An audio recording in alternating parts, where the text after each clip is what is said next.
গভীর রাত্রে সোনার দোকানে চুরির চেষ্টা, বাড়ি মালিকের তৎপরতায় রক্ষা। হুগলি জেলার গোঘাট থানার অন্তর্গত শ্যামবাজার গ্রাম পঞ্চায়েতের শ্যামবাজার সংলগ্ন এলাকায় একটি সোনার দোকানে চুরির চেষ্টাকে ঘিরে চাঞ্চল্য ছড়িয়েছে এলাকায়। জানা গিয়েছে মঙ্গলবার গভীর রাতে দুষ্কৃতীরা দোকানের তালা ভেঙে ভিতরে ঢোকার চেষ্টা করে। তালা ভাঙার শব্দে বাড়ির মালিক সচেতন হয়ে পড়েন এবং চিৎকার শুরু করেন। মালিকের চিৎকারে চোরেরা তৎক্ষণাৎ এলাকা ছেড়ে পালিয়ে যায়। ঘটনার খবর পেয়ে দ্রুত ঘটনাস্থলে পৌঁছয় পুলিশ। পুলিশ সূত্রে জানা গিয়েছে ঘটনাটির তদন্ত শুরু হয়েছে এবং আশেপাশের পরিস্থিতি খতিয়ে দেখা হচ্ছে। দোকানটির নাম বাপন জুয়েলার্স। দোকানের মালিক নবকুমার দাস জানান, দোকান থেকে কোনো কিছু চুরি যায়নি। সময় মতো জেগে ওঠায় বড় ক্ষতি এড়ানো সম্ভব হয়েছে। ঘটনায় এলাকায় আতঙ্কের পরিবেশ তৈরি হয়েছে। লিতে কিছু পারেনি, তবে তালাগুলো ভেঙে দিয়েছে। তালাগুলো ভেঙে তারা ঢোকার চেষ্টা করেছিল। তো আমার ক্ষয়ক্ষতি কিছু এখন পর্যন্ত হয়নি। পাড়া প্রতিবেশী তো রাত্রিরে হয়েছে। পাড়া প্রতিবেশী বললো যে আমরা তো সেরকমভাবে কোনো কিছু জানতে পারিনি।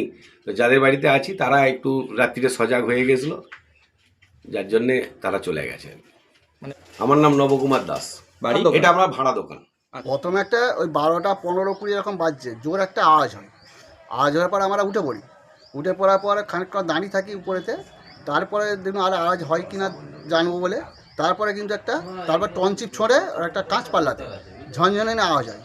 সেইটা তো আমরা আরেকজনকে, আমার ওয়াইফকে দাঁড় করিয়ে রাখি যে কোথার থেকে শব্দটা কী এসছে একটু দেখো তো। তারপর আবার একটা শব্দ হয়। তখন কিন্তু অলরেডি আমি উপরতলায় উঠে যাই। উপরে উঠে ফাঁকা জায়গা, সেখান থেকে আমি বারান্দার থেকে আমি দেখি। দেখার পর দেখা যায় আমাদের বাড়িরই ওই দক্ষিণ দিকে গলির দিকে একজন অস্ত্র নিয়ে মুখে বাঁধা, এবার প্যান্ট শার্ট পরে আছে, চাদর গায়ে আছে, অস্ত্র নিয়ে এসে এই দোকানটির সামনে ঢুকলো। ঢুকার পরই তারপরে এবারে দরজা খোলার একটা শব্দ পাই।